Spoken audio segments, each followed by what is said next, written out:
Friends, evening 8:30 అయిపోయిందండి.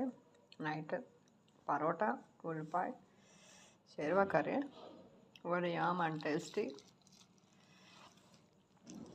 ఏం లేదు ఫ్రెండ్స్, వీడియో చేస్తున్నప్పుడు ఏదో ఒక డిస్టర్బెన్స్ స్వరాలుగా అడిగి కొంచెం రికార్డింగ్ ఇబ్బంది అవుతుంటుంది ఒక్కోసారి. Please don't misunderstand. అయితే మా ఊర్లో చేసే బ్రేక్ఫాస్ట్ ఇప్పుడు చాలా టేస్టీగా ఉంటాయి. ఇలాంటి బ్రేక్ఫాస్ట్ ఐటమ్ మీరు ట్రై చేశారా అంటే, నేను టిఫిన్ ఐటమ్ ట్రై చేశారా, పరోటా. అండ్ ఈవినింగ్ టైమ్స్, సాయంత్రం పూట ఎక్కువగా తింటుంటారు, ఎక్కువగా అవైలబుల్ అవుతుంటాయి. ఇది షేర్వా మసాలా మీల్ మేకర్తో. ఓకే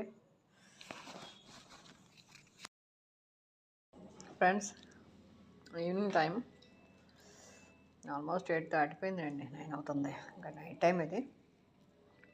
పరోటా